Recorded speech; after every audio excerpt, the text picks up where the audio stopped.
សាកថ្មម៉ូតូអគ្គិសនីទុកចោលបង្កឲ្យផ្ទុះឆេះខុនដូមួយកន្លែងពីជាន់ខាងលើជះផ្សែងហុយទ្រពមនុស្សម្នាផ្អើលរត់ចេញព្រាតសារព័ត៌មានក្រៅប្រទេសបានរាយការណ៍ពីករណីផ្ទុះឆេះខុនដូមួយកន្លែងនៅប្រទេសចិនដែលបង្កជាការខូចខាតយ៉ាងដំណំហើយចំណែកមូលហេតុវិញនោះត្រូវបានគេដឹងថាបណ្ដាលមកពីការសាកថ្មម៉ូតូអគ្គិសនីទុកចោល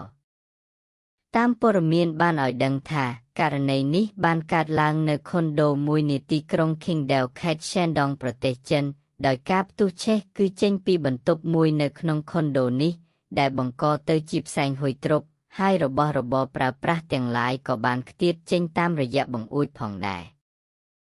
យ៉ាងណាមិញតាមព័ត៌មានបានឲ្យដឹងថាក្នុងករណីនេះមានអ្នករងរបួសដែលត្រូវបានគេបញ្ជូនទៅមន្ទីរពេទ្យទៅហើយចំណែកអ្នកខ្លះទៀតក៏បានអះអាងថាពួកគេឃើញមានមនុស្សធ្លាក់ចុះពីលើអគារខុនដូនោះទៀតផង